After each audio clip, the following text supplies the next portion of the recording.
أعوذ بالله العلي العظيم من الشيطان اللعين الرجيم. Everybody in? There's Jeff. There's everybody else. There's another Zoom. Here we go.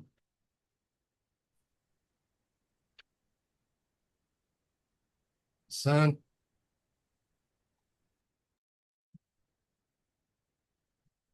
Middle.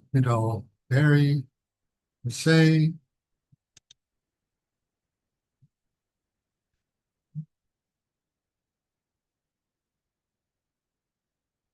All good with the mic? Everybody can hear me? Yeah, it sounds good. Fantastic. All right. Here we are in our session for the prayers to the planetary intelligences. I'll try to get through not just the 7 prayers themselves, but also their magical operations, which are tied to these. So let's start with the 9th item of the spiritual influxes and sanctifications. This is the influxes of sanctification of the sun for Sunday, the prayer to the sun, prayer to Huraksh. He says, "Hail to thee, O living word resplendent, O personage most pure, star most radiant, peace be upon thee and the salutations of benedictions of God, O most mighty luminary, Nayr al-Adha, O most noble liege, obedient to the one who originated him, moved by the ardor of love for the majesty of his originator, coursing in the orbit of his sphere, purged of the swelter of combustion, of generation and corruption, of the linear motion of the mundane.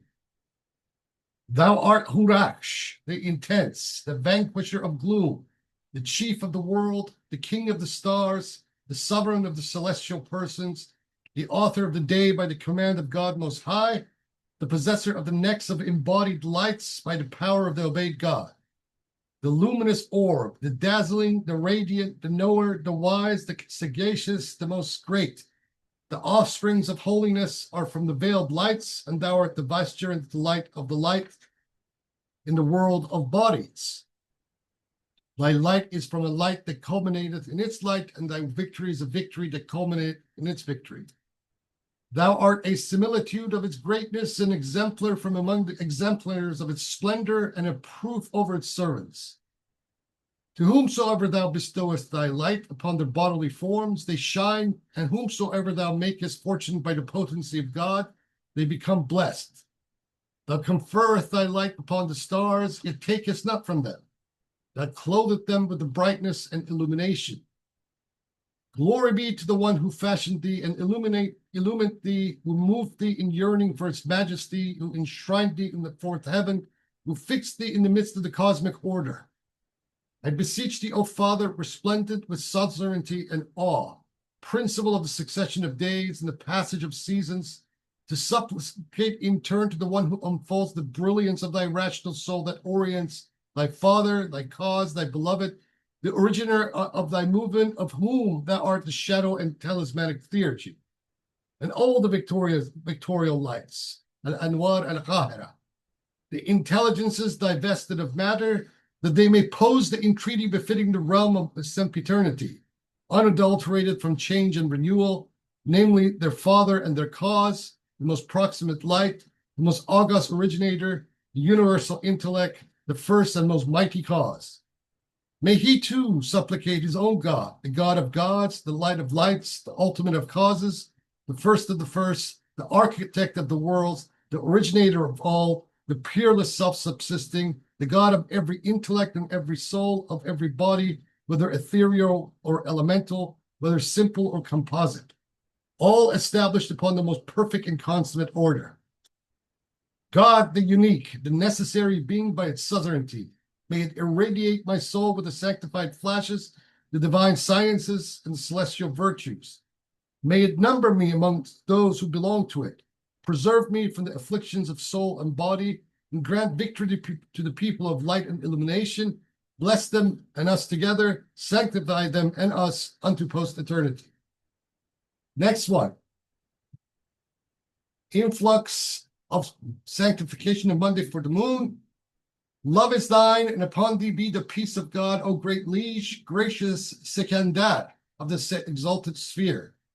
the knower, the sagacious, and the beautiful, vizier of Hurach and his caliph, bestower of colors, rider of the firmament, master of celestial sovereignty, key of the heavens, swift in command, supplier of the watery substances and moist essences, governor of generation and corruption, obedient unto his creator, the one moving by the motion of his sphere, safeguarded from the assaults of defect and burning, inflamed with longing for his intelligible beloved. Glory be unto it that originated thee, that illumined thee, that fashioned thee, and that emanateth upon thee the light ordaining perpetual motion, and enthroneth thee in the first heaven. I beseech thee for the facilitation of good, and to intercede with thy Father, thine intelligible cause, and thy beloved, and with all the active intelligences, the victorial lights abstracted from matter, let them beseech with the entreaty that befitteth the transcendental world, free from the contingent occurrences and the distillative spheres. Their principle, the first cause, the most proximate light, the universal intellect, that he beseech his God, the God of gods and the Lord of the worlds, the order of the grades of existence, the doer of all important matters in totality, possessor of strength and splendor, the necessary being, that it may aid me with its light, sanctify me in its presence, avert from me the maladies of soul and body, and grant triumph unto the people of light and illumination. Bless them and us also, sanctify them and us forevermore. Amen. The next one, the influx of sanctification of Tuesday from Mars. Peace be upon thee and the sanctifications and blessings of God, O sagacious Prince, the prevailing, the triumphant, the victorious, O radiant Father, Bahram of the celestial sphere. Obedient unto his Creator, moving in yearning for his noetic beloved by the motion of his orbit, removed from generation, from rending, from corruption, and from the linear course. Thou art the valiant, the intense, the lofty, the smiter, and the severe, the potent one imbued with dominion and tumult, of fierce battle, of the kindled fire, of the blood outpoured, and of the unsheathed sword. Majestic be the one that originated thee and illumined thee, that clothed thee in might and wrath, arrayed thee with puissance and subjugation, and emanated upon thy soul the light from which burst forth thy perpetual motions of ardent desire, and established thee firm in the fifth heaven.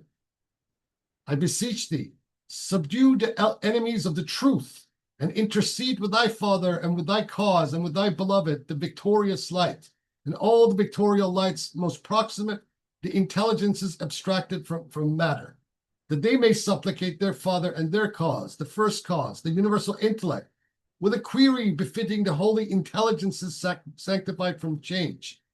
Let him entreat his God and the God of every God, the God of the worlds, possessor of the most mighty puissance and the most scintillant light, the first principle, the one in every aspect, the necessary being, the upholder of all, that I may be numbered among its intimates, the bearer of its divine lights, and the mysteries of reality.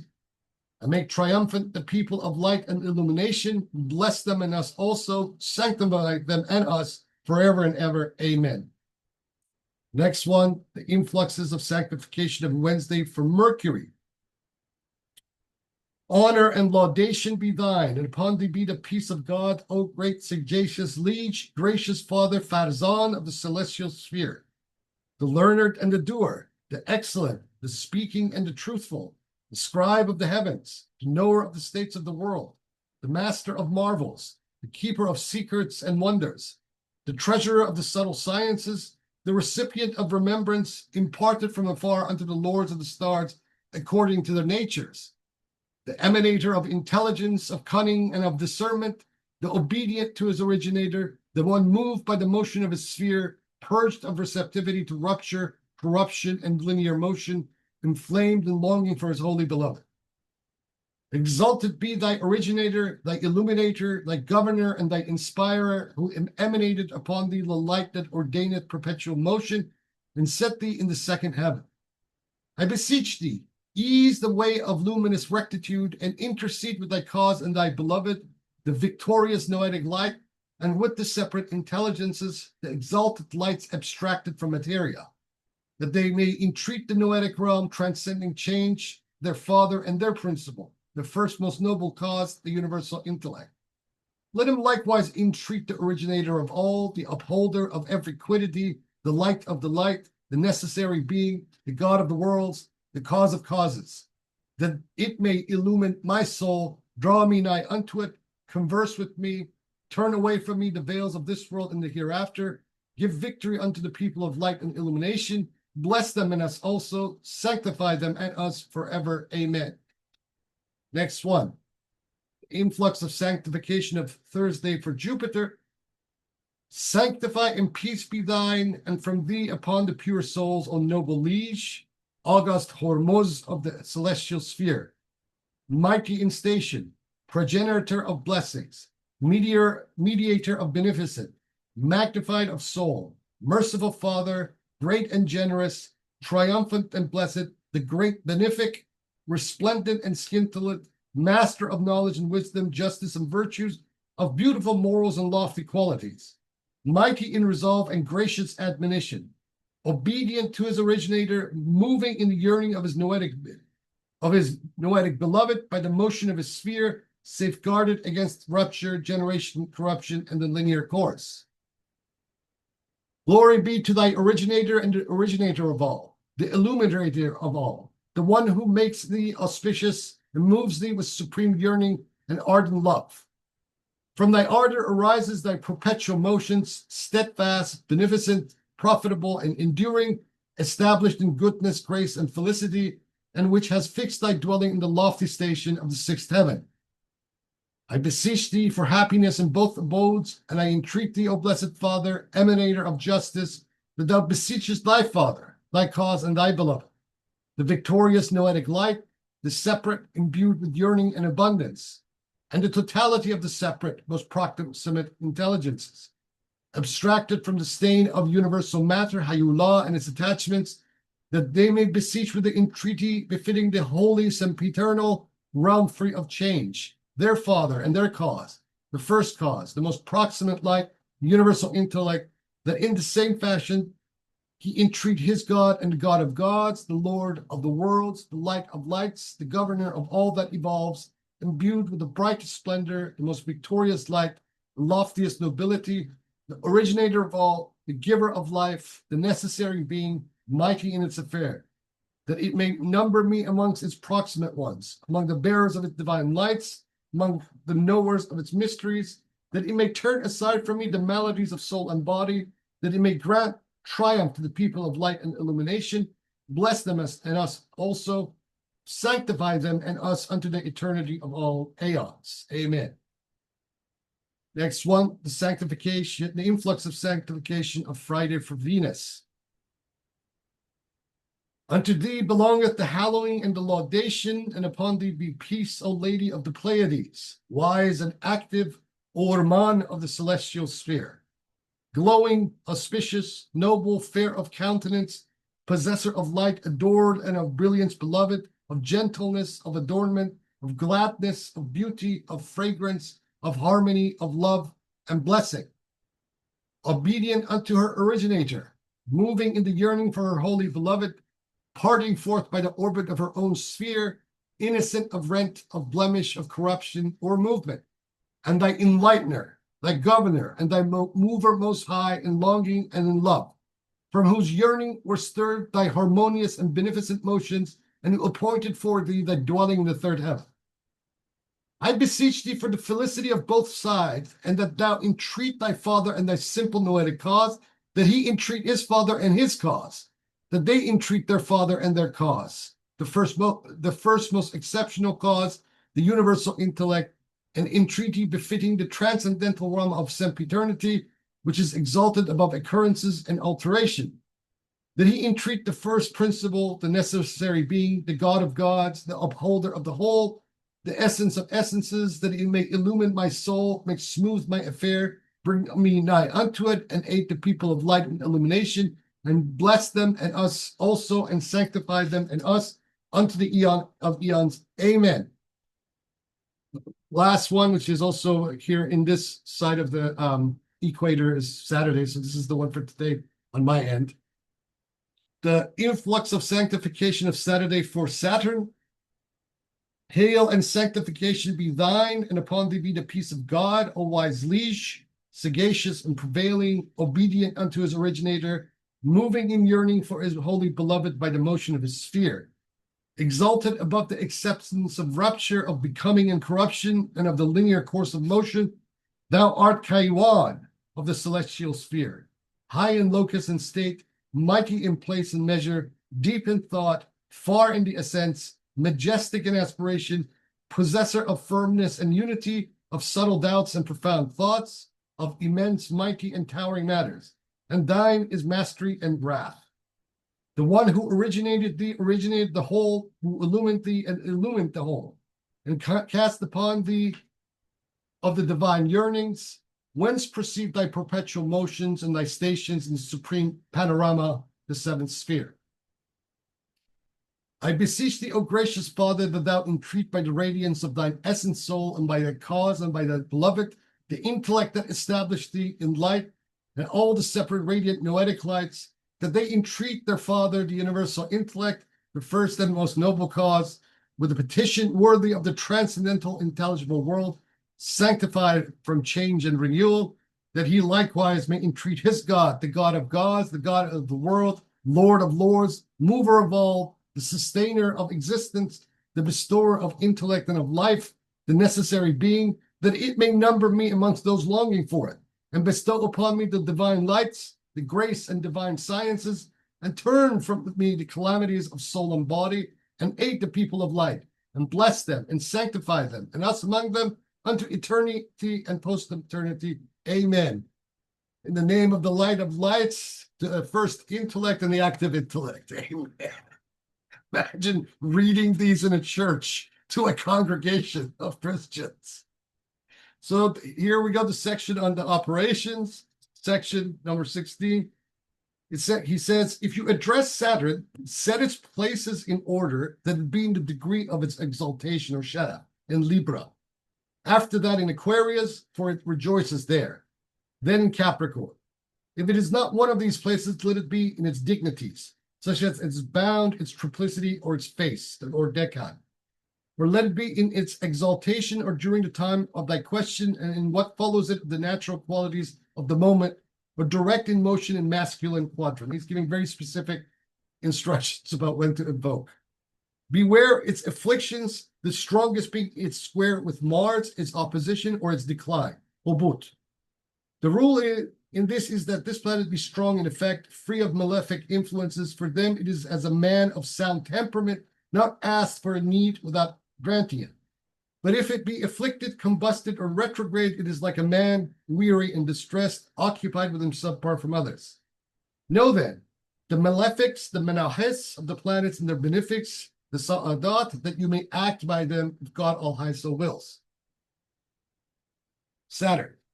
If it is in one of these positions and thou wish to address it, wear garments of black and blue, and if it is in dryness, jufan, let them be black. Approach the place where thou intend to speak with it in humility and reverence, as one sorrowful and grief-stricken, with head bowed, walking slowly in gentleness and composure. Let thy appearance resemble the elect of the Jews, for it is their patron wearing a ring of iron. Carry with thee a censer of iron, majmer al-hadid, and burn incense in that place, the place of the forms. Take opium with storax, saffron, and lamb's tongue, along with cardamom, powdered aluminum, wool scrap, and the skull of a cat. For each take equal portions, pound them together, and mix goat's urine with it. Shake this into wicks and burn one as needed for fumigation. When this is done correctly, the best time is in Saturn's own hour and on its day, which is Saturday. For then it is most effective in granting requests and most successful in fulfilling petitions, so that thou obtain what thou seek. Jupiter. If thou desirest to speak with Jupiter, let thy garments be of white and yellow, and let thyself be adorned. Upon thy finger place a ring of carnelian and silver, and wear a hooded cloak. Let thy appearance be in the guise of the Christian monks, for he is their patron. Do as the Christians do, for they attire themselves in his fashion, with the honey-colored, the cincture, the scapular or shoulder garment, and the mantle. And let there be with thee a censer containing incense composed of bdellium, sandalwood, dove's foot herb, peony wood, which when broken is found hard within whoever it is split. Calamus root, pine resin, and juniper. Take equal parts of each, grind them finely, knead them with wine, from them, form them into wicks, and fumigate with one thereof as needed. Mars. If thou desirest to speak with Mars, wear red garments, with cloaks and boots, place upon thy finger a ring, and don weapons as much as thou art able. Array thyself in the attire of soldiers, evildoers, and warriors, with an iron-hooded cloak, in the garb of idolaters. For he, Mars, is their patron. Approach it with seriousness and boldness. Burn this incense in a copper censer, compounded from male frankincense, myrrh, the seed of damask, flowers of adkar, ephorbium, and long pepper. Take equal portions of each, grind them finely, knead them together with the blood of a cock, form them into wicks, and fumigate with one thereof when needed. The sun. Thou desirest to speak with the sun. Appear in the attire of kings and great men. Let thy clothing be of yellow silk brocade. Upon thy head place a crown of gold, and upon thy finger a ring of gold. Array thyself in the garb of the Suhrawardi, the Persians, and the Magians, for he is their patron. Carry with thee a censer of gold, and the incense shall be composed of saffron, of bdellium, male frankincense, nutmeg, pomegranate blossom, aloes wood, mastic raisin, and talc. Take portions of each and knead them with cow's milk, meaning do this all and make your wicks out of it. Venus. Thou desires to speak with Venus. Appear in the guise of women. He's encouraging cross-dressing. Wear splendid garments and place upon thy head a wreath of love flowers and strung pearls. Put upon thy finger a ring set with darobat, and perfume thyself with women's fragrances. Carry with thee a censer of silver or gold or any other vessel of fine quality. The incense shall be composed of raw aloes wood, storac resin, costus fruit, saffron, ladanum, mastic raisin, poppy husks, willow leaves, and licorice root. Take equal portions of each, knead them with rose water, and fumigate therewith as needed. Mercury. If thou desirest to speak with Mercury, then attire thyself in the garb of the scribes at all times, and wear a ring of lead upon thy head. Approach him with swiftness, with cheerfulness, and with eloquence. Let there be with thee a censer of lead, and let the incense be like it. Carnelian cumin, dried mountain basil, basil pods, costus, bitter almond peels, tamarisk seed, and vine sulfate. In equal parts, grind them, knead them, fashion them into wicks, and use them as needed. And the final one, the moon. If thou desires to speak with the moon, then attire thyself in the garment of youths, in whiteness with thy fragrance sweet. Wear a ring of silver upon thy hand, and let thy movement be swift, and thy speech like unto its nature, whilst thy inquiry be pure and white. Let there be with thee a censer of silver, and the incense shall be frankincense, palm, spathe peel, chrysanthemum blossoms, and costus root, all in equal parts. Grind them, knead them with the milk of a nursing woman, fashion them into wicks, and use them as needed. It is completed, and God is the giver of success. And then, whether it is from the scribe or whether originally from Suhrawardi, we have these sigils related to the planets. Versions of these also occur in other texts, pretty same as Suhrawardi. And then the Picatrix tradition has its own version of the planetary sigils that they are, over time, especially once they reach the Latin West, are modified until we get the present sigils for the planets. I sort of briefly analyzed all of this in the relevant glosses on this. So that's it for the Waradat of at least the Hagia Sophia 2144 manuscript. Next week, we're going to read the remaining 4 prayers from the other manuscripts, and basically then we're done with this manuscript. So now the floor is open. Whoever wants to launch in, any comments, insights, gripes, whatever you want to talk about.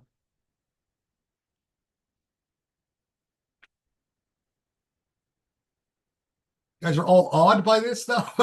No one has anything to say.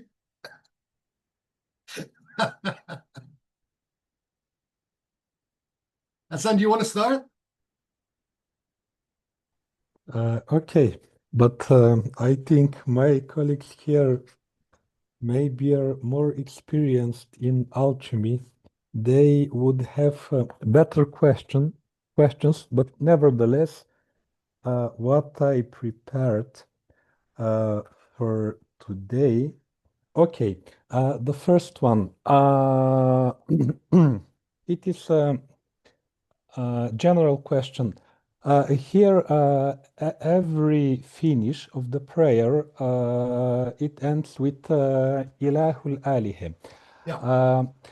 How, let's say, Shaykhul Ishraq would answer how we can integrate both the formula, the first formula, La ilaha illallah, and the second formula, Ilahul Alihe, in one How do we without how do we integrate the tahleel, the normal tahleel formula with his concept of the ilah yes, al-ala? yes, because on the surface, on face value, they are contradicting, but Yeah, on the face of it, sure. If you have a very limited notion of tawheed, yeah, it contradicts. But remember what we said last week and what I pointed out that for Suhrawardi, um, there's two things going on. First of all, the lights are, because they're the creation of the light of lights, they are an extension of it.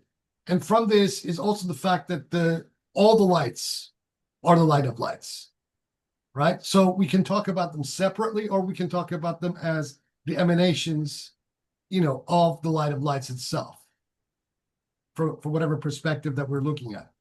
So that is how this problem is resolved, la ilaha illallah. Because remember, in the very first liturgy, very clearly, Suhrawardi sets the principle that we're talking about Tawheed. In the very first one, he read that and refutes liturgically, any claim to dualism. So right there, that other possibility that there are other gods, competing divinities to the lights of lights is completely eliminated. And so what then all the emanations of the light then constitute is just the continuity of that one. And so there, there's no compromise to la ilaha illallah whatsoever. Yeah. uh, okay. Uh, just one more. Okay, I will deter this to the classes of Sheikh Muhyiddin. The next one here, when in the titles we have Shams, Kamer, Mirrih, Atorit, Mushteri, Zuhra, Zuhel, the Arabic names. Then we have also the Persian, Khurash, Sikandar, Bahram, Yeah. Farzan, Yeah. Hormuz, Urman, Kaiwan. Yeah. My question is, are they one and the same, or they are different things? For example, Shams, the name of the star itself, but Huraksh, for example, the name of the whole sphere, Yeah. or the intellect, or they're one and the same. No. Huraksh is the sphere itself. The guiding intelligence, the theurge is Shahrivar. Okay, so that the unseen intellect is Shahrivar, Nur. Huraksh is the body, is the theurgy of the theurge. Yeah. Hmm. So here, the Persian names are they the bodies or they are the intellects? Are they are they Persian names, which we the cited. Persian names that Suhrawardi used for are the actual names for the planets themselves? At least the Yes, Pahlavi name. or they are the intellects, Well, which no, the intellects, well, they are intellects in their own right, right? But they are the soul, right? They are the ugulen, nafs, not nafsia as in ego, but the souls to the intellect spirits that have dominance over them. Okay? So, but these names are Persian names, or at least, Pahlavi names that over time has been kind of diluted and evolved in a particular dialect, because Huraksh is actually Khashathna Variya, and that's a much bigger mouthful of a word than Huraksh. So what Suhrawardi has done, possibly because by his time, even the Zoroastrian communities had evolved from their Sasanian era dialects of Persian, is that Khashatna Variya in its Avestan form has been reduced to Huraksh. Same with, Kayvan, Hormoz. These are all later contractions of Pahlavi Persian. In the Avestan, they're much bigger concepts, much more mouthful. Yeah. Okay. The next one, which draws my attention, there is description of Saturn in which specific moment or phases we are supposed to call him, but there is no the same explanation about the other planets. The other lights, you mean like the stars, the fixed stars, etc. No, I mean, for example, like the other six, Jupiter, Sun, Moon, so on. Because for every one of them, there is a description how to prepare us, what to knit, what dress to put on ourselves, but there is no specific description about their phases or their Well, he says it. exact. He said it kind of in long shorthand in the very first part, the part that is in the manuscript entitled "Fast," right? About what to do. The section number 16, right? He's mainly addressing Saturn, but and he's assuming that whoever is going to use these is going to know the Manahes and Sa'adat of each of the planets. So he starts with Jupiter, or Saturn, sorry, right?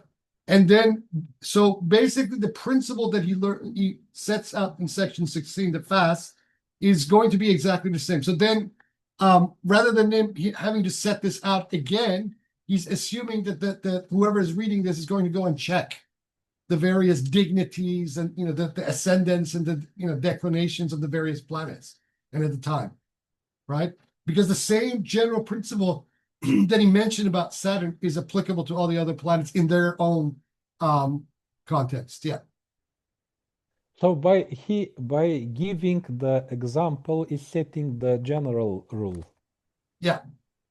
Okay. I mean, what he's saying here is standard stuff that you read in pretty much all astrological occult texts in Arabic. Gayat al-Hakim, it's almost identical in these sorts of instructions.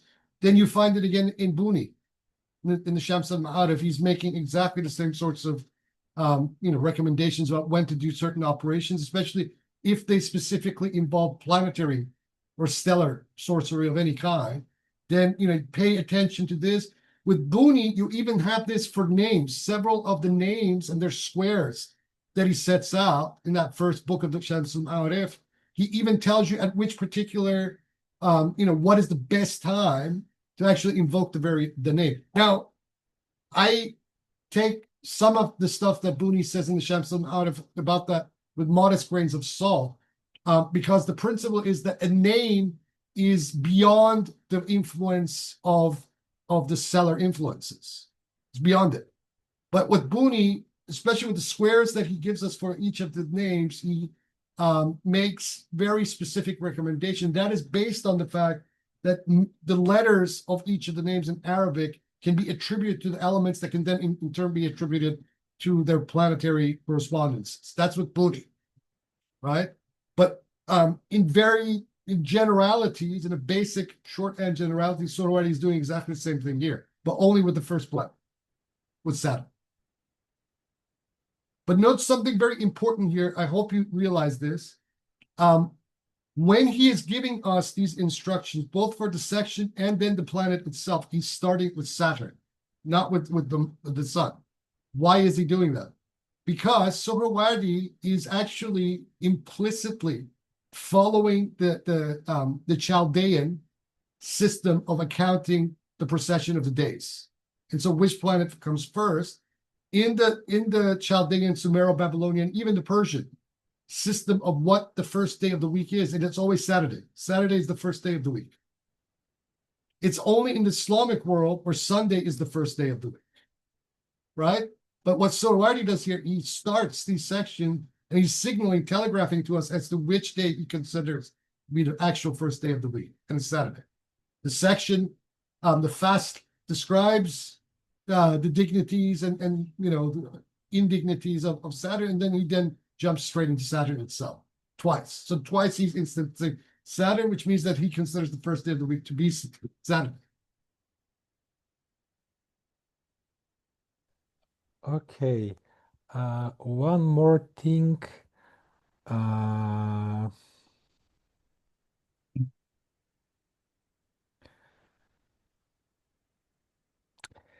It slips out of my mind. Okay, I'll return later. No problem. Okay, thank you, Sid. No problem at all. Who else? Actually, I remember. Okay. Okay, so in almost, not in almost, in every planet, it is repeated the formula that they are purified from such things as قبول الخرق والكون والفساد والحركة المستقيمة, that they are not subject to linear movement or This is just note something very interesting here. This is a complete departure from the Greco-Hellenistic idea of symmetry, right? The Hellenists think symmetry is perfection. In his astrological and astronomical readings, right? Suhrawardi, in these prayers to the planet, is implicitly from another lineage. He believes that symmetry and linear motion is evidence of incompletion, and it's the non-linear circular motion that for Suhrawardi represents the opposite of that, perfection. This is a very, very, very subtle but important point. How that this Persian reinterpretation of Platonism and Aristotelianism departs significantly from that Hellenistic notion of perfection and symmetry. This is a very important point. It's one of the first things I ever noticed when I first started reading this many, many years ago. And then all of a sudden, some of Suhrawardi's other observations on where illuminations, the Ishraqi thought, really radically departs from the Platonic and Aristotelian traditions. Because this notion of symmetry as perfection also to some degree, although not 100%, is evidenced even in Avicenna and much of the Muslim peripatetics. They kind of, take on that bias, this Hellenistic bias in their own right. It's one of the subtexts of philosophical issues that, separates much of the peripatetic tradition from other derived Neoplatonic peripatetic traditions of Islamic philosophy, and particularly the Illuminationists, the Ishraqiyun. What the association comes to my mind here is that the circular motion in the chapter of Noah, which is representing divine love. And here the same things comes to my mind because of the eternal love of the celestial souls. They are in eternal circular motion, which is the perfect one, not the linear, but the circular. It is the perfect one. Yeah. The other thing that they are not object of corruption, كون فساد. Also, they are material, but they are not subject of corruption in contrast with our sublunar world. So here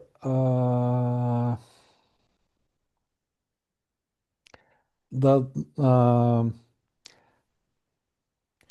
it is this is important, very important, because it gives to us this idea that when we are looking at the heavens, and we have the notion that these heavens, all too material, they are eternal and they are perfect in their own sense and terms.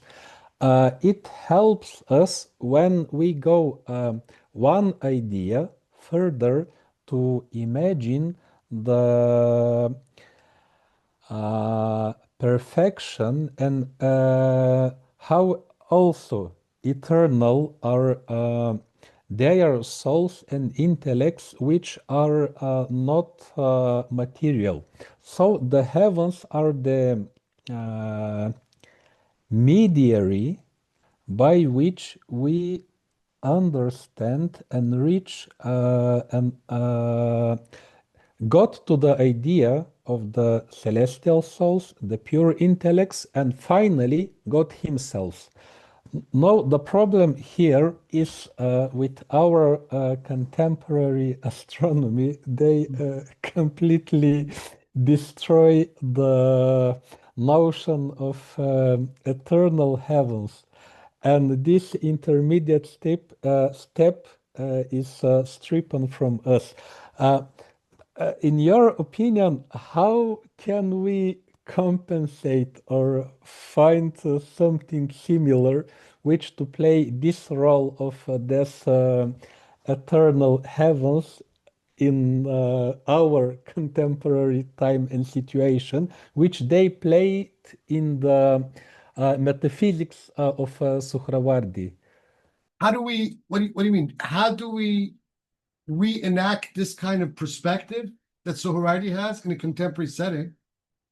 Is that what you're asking? Lesson more, yes. Okay.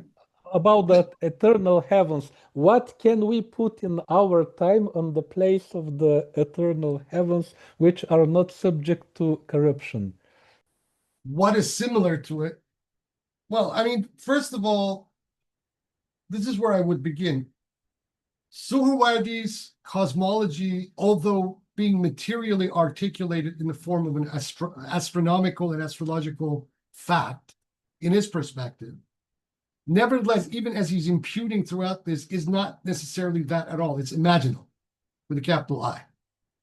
So what he wants, at least the adepti, the illuminationist adepti to realize is that, the planets and even the operations that he's putting up for us here, these are all basically props to allow then that communication to happen. Okay, so this has to be taken. And so once you understand this, then you understand that what Suhrawardi is trying to do is to create that vertical ascent from the material world of the illuminationist practitioner into the imaginal, whereby this communication can actually occur, right? If we take it too literally, then it becomes a bit problematic. But one thing I would say is that for our contemporary purposes, is that if you understand this, what Suhrawardi is doing in contemporary terms would be defined as a kind of a species of ceremonial magic, ceremonial stellar magic, right? So if you understand its basic principles, then you apply it, right? So long as imaginal doesn't become just a, some kind of a mental game, right? This is the caveat here that, even in discussions of what magic is or isn't in contemporary, scholarly literature, usually people don't get it. They use it as a kind of a sociological category rather than the kind of metaphysics that this kind of text is trying to instill. As long as we understand that the imaginable is an actual real place, it's not just the mind itself just projecting fantasies into thin air. As long as we understand that and have a illuminationist praxis, this is what is so what he's trying to tell us here is the praxis is both theoretical and practical simultaneous. When these two are wed as the same, right, then the assumption is that is when the magic actually happens. In this case, being communication with the planets, with the spirits behind it. Okay, this is a very basic theurgic axiom in any kind of occult setting. Various other systems of ceremonial magic or magic in general are also coming from this at the same angle, that we want connection with the spirit world, right? And the spirit world on a very basic level is behind the material world, while simultaneously being imbued with it. Sort of like what we read in the Fusus last week, where, you know, the dye and the wool, the situation of the material and spiritual world is exactly the same thing, the dye and the wool, where they interpenetrate each other, but one is the other. One is dye, one is the wool. And according to this kind of perspective, this kind of spiritual, paradigm, it is only once you are well advanced into your own suluk, in your own spiritual wayfaring, where these sorts of phenomena start to present themselves. So then the question is, how then do we interact with these phenomena that appear in front of us? Theurgically. And this is what Suhrawardi is then laying out. So all these propositions are already in play as an assumption without him needing even to articulate.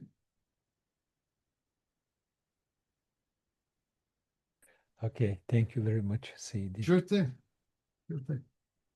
Who else wants to jump in? Yeah, I'll hop in if that's cool. No worries. How are you doing, Sheikh? Good, how are you? I'm doing pretty well. Yeah, so one thing I was thinking, so you can read each of these entities, for lack of a better word, Venus, Saturn, Mercury, Jupiter, what have you, as essentially being combinations of names that have a sort of, I don't know, I guess like cosmological import when you bunch them in a certain way. And yeah, and I was thinking about some of the dimensions of these names. So when I was reading about Saturn, so it says Saturn is obedient unto his originator.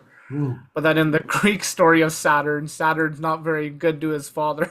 No. This is the Persian Saturn, obviously, or the Persian Islamic Saturn rather than the Greco, Roman Saturn. Yeah. Yeah, okay, yeah. Anyway, that was a bit of an aside. Anyway, I was just wondering whether that perspective is a good way to think about it. And as in a bit of an apart sort of thing. So what would happen if you were to beseech one of these entities, say Jupiter, and you weren't to follow the proper, I guess, adab, for lack of a better word? Well, if you were to not, the usual response in the occult texts are either nothing happens, okay, or there's a rebound. If you are impertinent to the, and impudent to the planetary or to any spirit intelligence of higher order, then there's a backlash. You're given a backhand for your impudence. Yeah. Yeah, okay, that checks out. Yeah, and about the other part, about seeing these as sort of conglomerations of names, is that a good way to think about it? Yeah, sure. Okay, cool. Because then to basically tap into something that Hassan was thinking, obviously culturally, as different things manifest themselves in a different milieu, every day God is upon some task. The way we beseech some of these names will be different. So, for instance, one thing I was thinking was like for Mercury, for instance. Mars. Mars has always been thought of as very martial, but now we're living in a world where, the battleground isn't just some sort of. Obviously, there was always psychological warfare all throughout history, but now it seems like the mind of the individual is so much more pronounced as a battleground. And so if we were to make our own sort of devotion towards Mars, what would we have to change in order to impute this name? Would we what other we have to have like more? That's a great question. I don't know. I could answer that in just one or two short answers because there's so many variables involved that need to be integrated and analyzed in light of this question, but it's a great question because this is very germane, how do we, in other words, what you're asking is how do we rewrite these 7 prayers to the planetary intelligences in light of the times? And there can be many different answers within many different, esoteric and occult traditions. But, from a Suhrawardian perspective, this is the answer that he gives. I have given my own answer. I have my own daily prayers to the days and planets. Okay. Where I've also mapped out each of the 7 days to one of the 7 of the 14 infallibles. So Saturday for me represents Muhammad. The sun is Ali. Monday is Hassan. Tuesday is Hussein. Wednesday is Jafar. Thursday is Musa, and then Friday represents Fatima, which is Venus. So this is the way I mapped it out. And what I have done in my own prayers that I recite these prayers, short little lines every day for my prayers, is that the planets, their metaphysical function, and the archetype of the member of the Ahl Bayt, it corresponds to are all the same. So what I'm invoking, and then all of these are then corresponded to one of the 7 sigils of the greatest name, the Ism al-Azam, which is the ultimate symbol. It's the in this particular lineage of Islamic esotericism. So then all of these elements become a single contemplation, a single contemplative prayer. That's my approach. Right. And sorry. Go for it. Go ahead. I was going to say, these are all liable to change as you change as well, right? Yeah, of course. And this also is part of its function, and it's also a very important one is because then you know that your mind is expanding rather than being caught in a state of stasis. Spiritual practice in any prayer, even if you're reciting the same formula again and again, when it works, it's supposed to expand your horizon, not keep your horizon limited. This is why, certain masters even recommend, never stay on the same prayer for too long. Change your invocations, even the names that you invoke from time to time, right? That's one angle. I mean, I've seen certain Sufis that I've hung out with that they will do the basics of, the structure of the Salat, but from Salat to Salat, they will invoke totally different prayers, or use alternate, they will use one prayer here, then another prayer there, and then mix and match their prayers, their qunut changes from one to another, so it doesn't remain static on a formulaic level, right? And what this is meant to do is also meant to remind the Salik that kull yawmin wa fi shanin, but by the same token, it also grounds the Salik simultaneously because it is a kind of a general list of prayers that we're meant to, recite. That even though everything is changing at every moment, there is also a sameness to all the changes simultaneously, and that is the divine reality, which we then experience through the change as the same via the prayers. Okay, cool. And I guess closing thought. I imagine a lot of this might just be something that appears to you in the moment. It might not be something you can necessarily plan, and you might have some sort of like improvisational approach or intuitive It's happened approach. to me all the time. I'm walking down the street, completely unrelated, going shopping, and boom, it comes. Yeah, sure. You might even see it through a license plate, something you're thinking about, and then boom, a car passes your way, and you look at the license plate. And if you're thinking from that, kind of letrist perspective that I do, then immediately your question is answered by the car that just passed you by through his license plate. All of these things happen, especially when you get into that modality, once you train your mind to constantly be in a quiet, just without even letting anybody know that you're constantly reciting a dhikr or a mantra, right? When this happens, magic comes, right? And there's a whole causality behind why this is so. Material science may not agree with it. Contemporary psychological theories might try to, gloss it one way or another. But the reality of it is fact. And the deeper that you get into the practice, the more of these things will come to you. Naturally. It's just part of the package. Yeah. Okay, great. Thank you so much. No problem.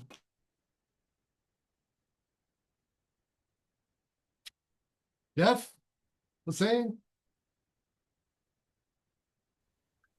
Say. Well, speaking of making one's own prayers, what I was thinking about was when I recite these prayers, sometimes I will add things at the end, just in English, because often I'm not just doing it for the day of the week. I'm doing it for a particular reason. And I guess this is kind of a gripe with Suhrawardi, but the structure of these sanctifications is, it starts with something particular, with a particular soul. It moves to that soul's intellect, then to the world of intellect, and then to Bahman, and then to the light of lights. And with respect to the actual du'as, or the su'als that are built into the prayers, they always end in something that's kind of generic, because it's the prayer to the light of lights. And if you could go through and you compare all of the du'as, they're actually pretty much the same, with the exception of these little tiny du'as to, I think, 5 of the 7. Like for Mars, it's as'aluka taqhara a'da al-haq, before going beyond that to everything else. And same with the moon, with Mercury, Venus, and Jupiter. So when I've always approached these, I've been reading these for a long time, but when I approach them, that's something that I always wish there was more of, because of the approach. I'm thinking, like, if I have to stand up for myself or something, if I have like a conflict or something, or if I was going into like court, and I might call upon Mars, or just something like that, you go to a text like Al-Buni's Shams al-Ma'arif, right? I give you one that actually I have tried this and it has worked, not once but 3 times now in a row. In the Shams al-Ma'arif, in the first book, when Buni is speaking about the square of the name As-Salam, right? He says that this is an optimum, the name itself, or the square, but the name is the optimum repeller in encounters with venomous serpents, right? Hereabouts, especially when you go to the outback here in Southeast Queensland, and especially at this time of year, you have some of the most poisonous snakes, the brown snakes and the taipan are indigenous to this area of Australia. And I have encountered these suckers time and time again. And some of them at certain times of year, and especially after rain, are very difficult to detect. So you're in a path, right? You're going on a hike, and something that may look like a kind of a curved piece of wood in your way is actually a snake. And you got to be very careful. So whenever you go on these hikes and walks, you need to have something in front of you, a stick of some kind, just in case. And the younger these serpents are, the more aggressive they are. And one time, this is going back a couple of years ago, since we came back from Europe, one of these was quite aggressive. And it was me and my daughter, and I'm like, oh no. So immediately I went into the invocation mode. I had all my aqiq and everything on, because I always do. And I started invoking. The first Ya Salam I said to this serpent, looked it right in the eye, and it was starting to come, was putting out its neck, because the browns are related, distant to the cobra. So they have, like, these sort of hoods in the back when they get up for attack. The minute I said to this, after it lifted its head, it dropped and turned and went the other way immediately. I did this one other time. The snake wasn't this close to me, and a time after that, and each time it worked. It's just the ability to remember, once your practice and your readings kick in situations like this, because this could have gone pear-shaped, and Nuri was with me, my daughter. We went on a walk in the outback about 20 miles from where we're living here, in beautiful place. and it had just rained like the day before, so the ground was wet, and so there was leaves everywhere and there was wooded everywhere, and you can't tell the difference between an animal and the foliage. And this thing was right there, and within probably about just less than a yard away from us. And immediately this thing got up because it was cornered. In front of it was like this shrubbery, and it got up to attack. And it was a young one, but it was grown enough to do serious damage. The minute I said Yad Salam, that thing turned tail and went the other way. That's amazing. Yeah. And really helpful and really useful. Yeah, so I mean that's the mentality that I have with these prayers often, is I'm looking for it goes to the universal, because it goes up to Bahman, which my understanding, Bahman is sort of the I mean it's the universal intellect, but in the sense that maybe all of the qualities of all of the planets are already there. It's contained in, like, potentially in Bahman. But anyway, it goes to the universal, and I always have very particular, like, these kinds of needs. So I just find myself supplementing, but I'll supplement it using some of the words that Suhrawardi gives, like because he starts with these particular descriptions, so you get a sense of the qualities that are in the soul that you're invoking, so you can actually kind of take those and weave them into your own dua.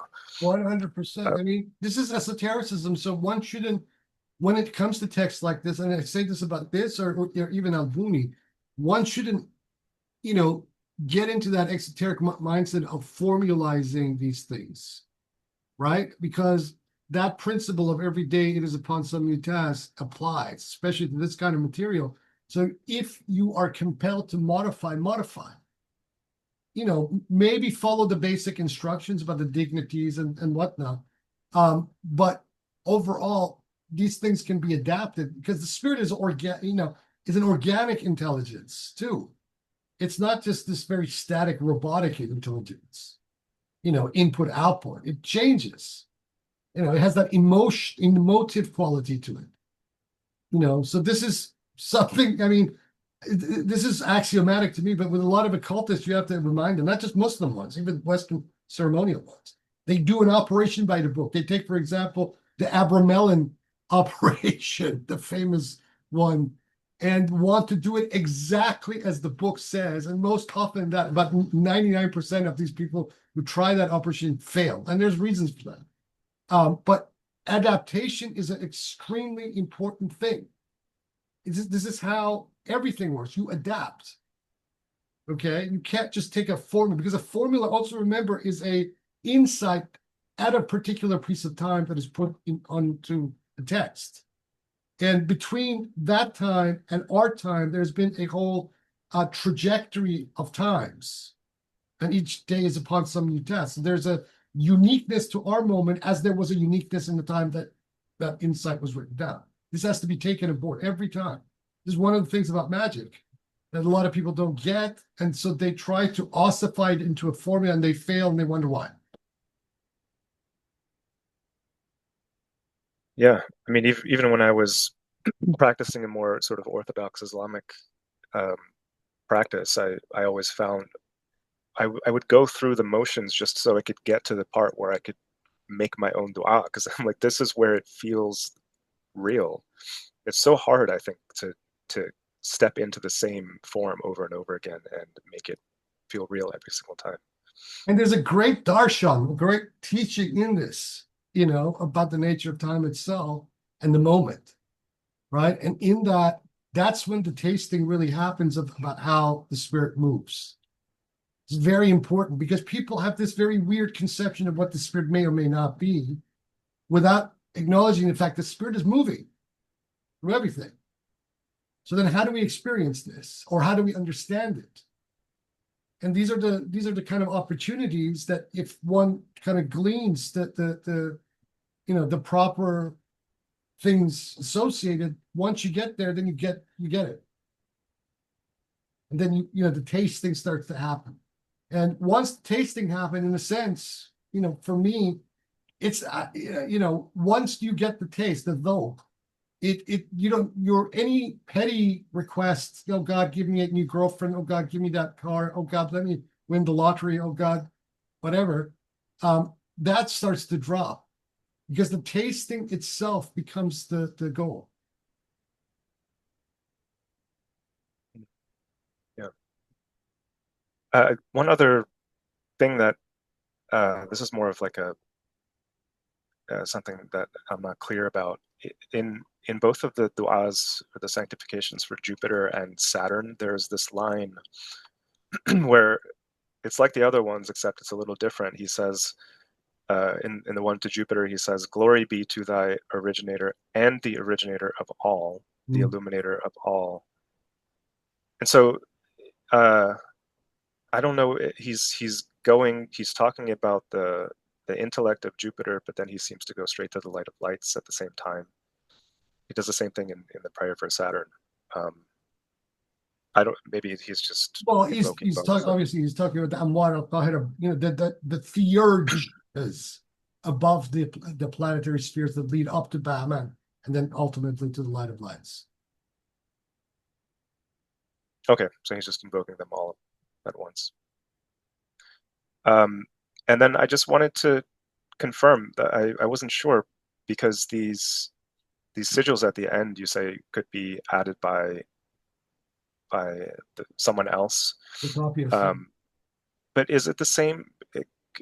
Are we sure that the instructions that are given at the end are also given by Suhrawardi, or these could also be added? This is the question. I am leaning on them being by the instructions themselves being by Suhrawardi. Because given Suhrawardi's reputation, Suhrawardi had a huge reputation for being an occultist, besides the claims and everything else. The occultist label was something that all the earliest sources even agree with. Okay? So, for example, one of the earliest manuscripts, which is actually very close to the timeline of the Waradat, is a Vatican manuscript of the Lamahat of Suhrawardi. Okay, one of his philosophical works. And within that manuscripts, on the margins, apparently, there's all kinds of occult stuff written with sigils that apparently the copyist claims that he saw it in an autograph manuscript by Suhrawardi himself. Okay. Yeah, so we do have some evidence pointing to that. And these sigils are unique with those manuscripts? The Vatican these particular... I haven't seen that Vatican manuscript, but he says sigils. He doesn't mention planetary sigils. He says there's all kinds of occult, so it could be anything. Yeah. But what I'm saying is that we know that Suhrawardi had this occultist edge to him. This is widely attested already. By even the hostile sources and the positive ones. So, but the question is whether it is exactly these sigils. I have seen very similar versions of these sigils in other occultist sources, and given that both the Seljuks as well as the Ottomans were obsessed with this kind of material, this is one of the good things that they did, is that they archived so much of this stuff that could have otherwise been lost over time. It is possible that the copyist may have inserted them, but because the inference is weak, even in the Hagia Sophia manuscript, we should give it the benefit of the doubt, at least in whatever master text that exists, these sigils may have been part of it. Yeah. Unless proven otherwise. No. It is vague. Yeah, I mean, it is a bit vague in the way they're presented, but yeah, I mean, it's definitely plausible. I mean, that surely he would have known, if he's praying to the planets, he would have known about the dignities and debilities and all this kind of thing.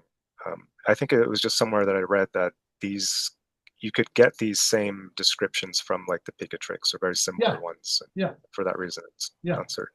Yeah, it is. It is. I actually, in summary, in fact, I kind of mapped this out in the glosses too.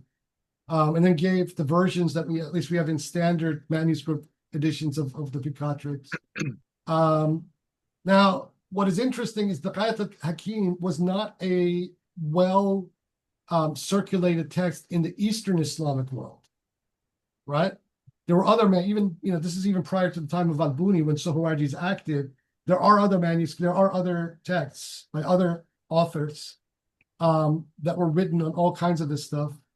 But the Bikatrik itself was mainly a Maghrebi stellar occult text. This is one of the reasons why it was transmitted to the Latin West, but not in the East. The East that is completely independent.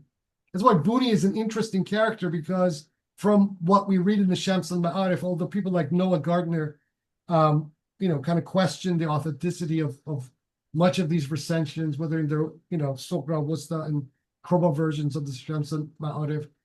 But what is interesting is that what the standard manuscript traditions of the Shams al-Ma'arif about Buni show is that he was acting as a sort, or whatever grimoire tradition that this took the name of Al-Buni and Shams al-Ma'arif, they were trying to act as a kind of a bridge between the both traditions of the Maghrebi occult tradition and the Mashriqi one simultaneously.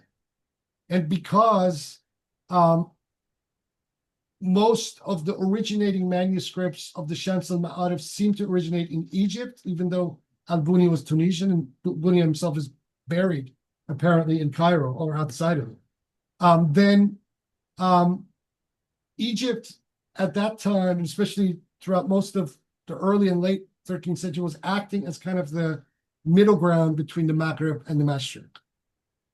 So it was coming both ways. So this became the kind of the intellectual melting pot in some ways. So you had people like Ibn Arabi spending some time there before they jumped into the Mashriq. Interesting. I didn't know that about the Picatrix. It's sort of a question I had in the back of my mind, was whether Suhrawardi knew the Ghayat al-Hakim. That's a great question. But there were other stuff other than Ghayat al-Hakim that would have been available to them. Okay. Yeah, because particularly some of the Hermetic influence on Suhrawardi is certain, because the Picatrix certainly has that. He certainly would have known about Ibn Wahshiyah. And Ibn Wahshiyah, the so-called Nabatean, his various texts, whether we're talking about his Nabatean agriculture or his text on the sigils that is attributed to Ibn Wahshiyah, and some other texts that apparently seem to have been lost to us, the reputation of Ibn Wahshiyah was already well established. But there were others, many, many others. See, this is the thing about the Islamic culture. Western scholarship hasn't, in my opinion, even scratched 1% of the surface of this tradition yet. They are only now beginning to recognize names of like Al-Buni, and before that, the Pseudo-Majriti or Al-Qurtubi, whoever authored the text of the Pikatrids. But the tradition is massive. In some ways, a culture of Islamicate is even more vast than other genres of literature. I mean, to his credit, one thing that the Walbridge noted in that 2010 piece he did on these prayers is that occult material occurs sometimes in the most unlikely places. So, there are manuscripts of fiqh that all of a sudden someone, either the author themselves or someone else, put some kind of a dua with a square in the margins of the fiqh text, right? This stuff is everywhere. It's just like everywhere. And it is only recently in the last 100 years, because of these puritanical movements, Wahhabis, Salafis, Barlevis, Deobandis, etc., where there has been a about turn on the occult, kind of legacy of Islam. And that primarily has to do with the fact that the Sufi orders were seated. Before them, within the Sunni world, especially, the Sufi orders were the normative form of Islamic practice. And since that was the case, this kind of stuff was everywhere, wherever you went. And the Shias obviously have always been associated with esotericism and the occult, so they had it in their own context, whether in their Imami or the Ismaili. Right? And this particular occult angle to Islamic civilization is not even, the surface hasn't even been scratched yet. Not even a little bit. I mean, some of the things I've seen in Iranian Majlis library manuscripts from about the 17th century in Iran itself, although we've lost a lot of material, Iranian material over the last couple hundred years, but just boggles the mind of the most unlikely text. So the magic square appears here, another one appears there. Yeah. Okay, thank you. No worries. Jeff, do you want to say anything?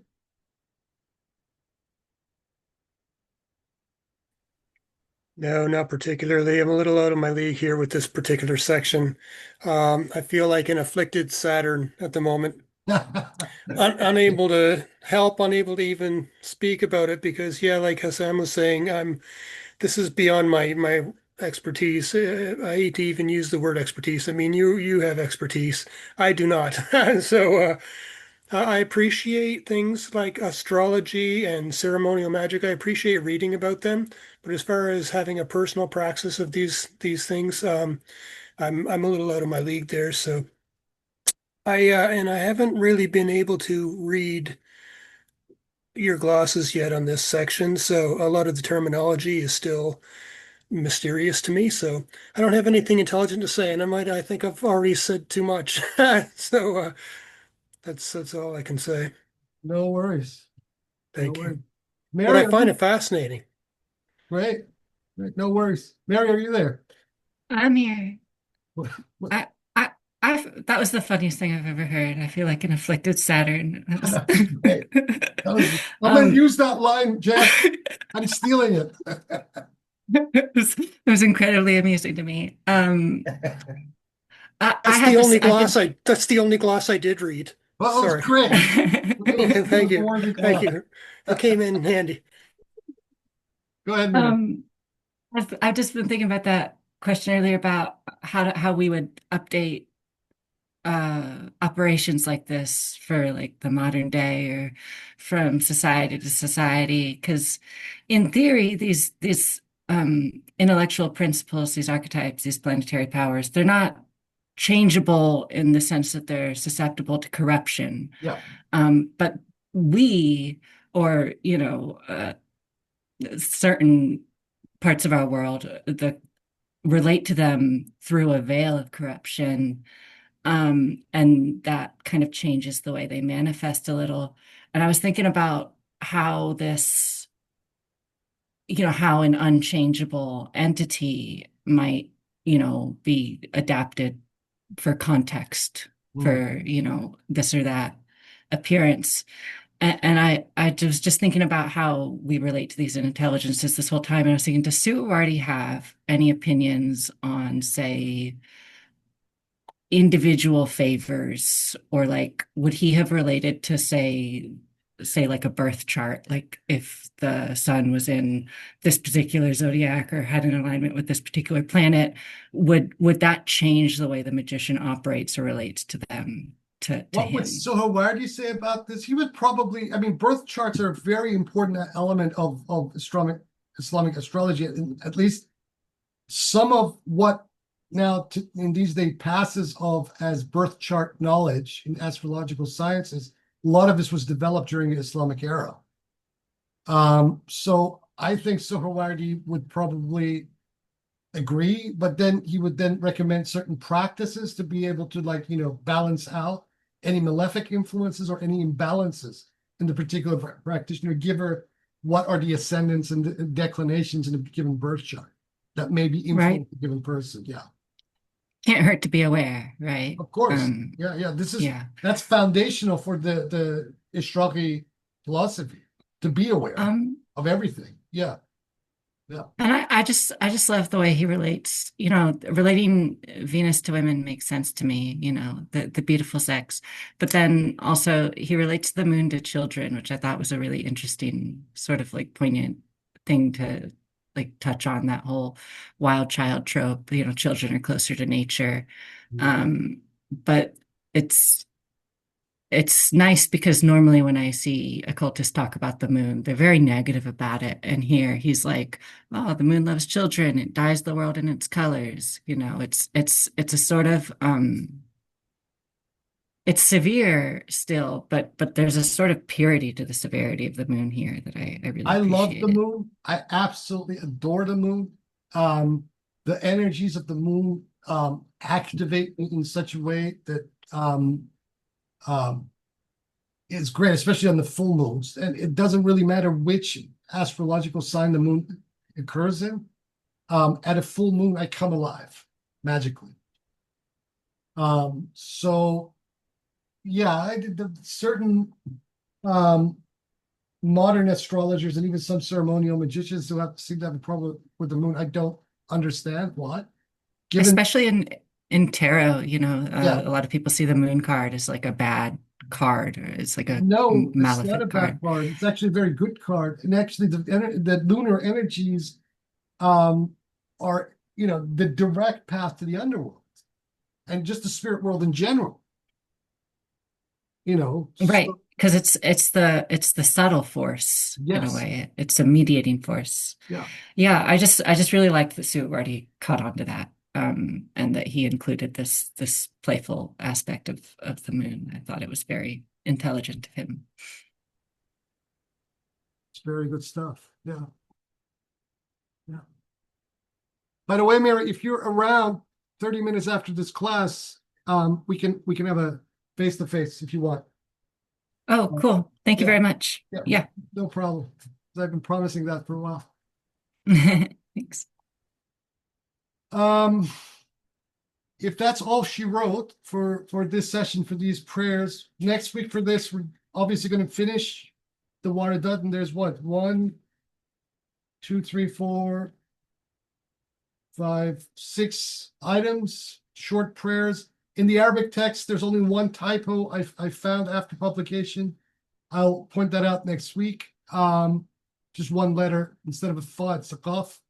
So we'll finish this next week. Al-Waradat Batagdistan and all the presents of Suhrawardi, and then the week after that we will get digging into the Hikmat al-Ishraq itself and start to read that. And that gets pretty interesting after we've read all the visionary narratives and then the prayers.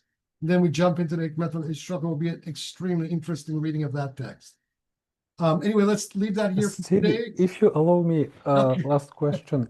So because first when you published on your blog these prayers, and I found them, and on a later stage here in the book, I see about the operation which are connected with every one of them.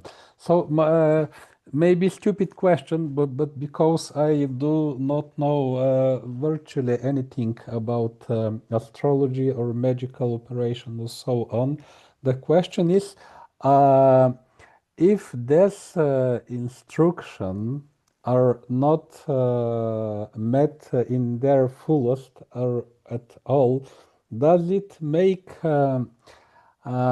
reading the prayers meaningless? No, not at all. It only, I mean, just let reading the prayers and the instructions about the operation associated with the prayers are actually two separate things. You can recite the prayers and they can be quite meaningful for you, but you're not using the prayers in a specific occult operation. Those instructions by Suhrawardi are only relevant when you're specifically seeking a result as a consequence of a magical operation. Otherwise, you can read the prayers and benefit from them and have them be as meaningful as you want for you for as long as you want. Yeah. Okay, thank you. No problem. Okay, folks, let's leave it here. Tomorrow, for those of you coming in for Ibn Arabi, we'll talk then. Until then, Yahak and Mary, I'll see you soon. Yahak.